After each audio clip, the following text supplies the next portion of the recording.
Guys, meron nga po pala akong pasok ngayon. Alas 5 yung pasok namin. Pero alas 4, papunta na ako ngayon sa school. Ito na nga, palabas na nga ako ng gate.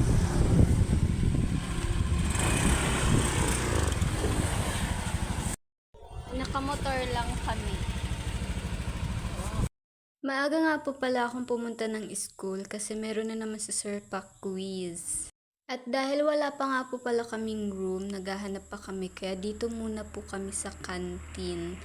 Ayan guys, nakarating na ako ng canteen kaya nag-review po muna ako. Tingnan nyo ang haba ng re-reviewin ko. Panay ko pa naman review nito tapos iba lang naman palang ipapa-quiz ni Sir yung nileson niya kanina. So, ito na nga pala ako guys sa bahay. Alas 8 po ako dumating dito.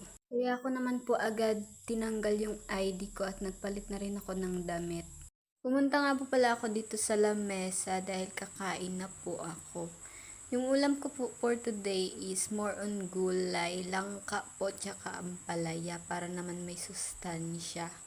Kahapon po kasi puro manok yung ulam namin hanggang gabi. Hindi ko na nga po pala na-videohan yung pagluto ko ng manok kasi sobrang busy po talaga ako sa school. Hayaan nyo guys, pagka may time ako, magluluto ako ng ibang putahe na ulam para may matutunan naman po kayo dito sa vlog ko.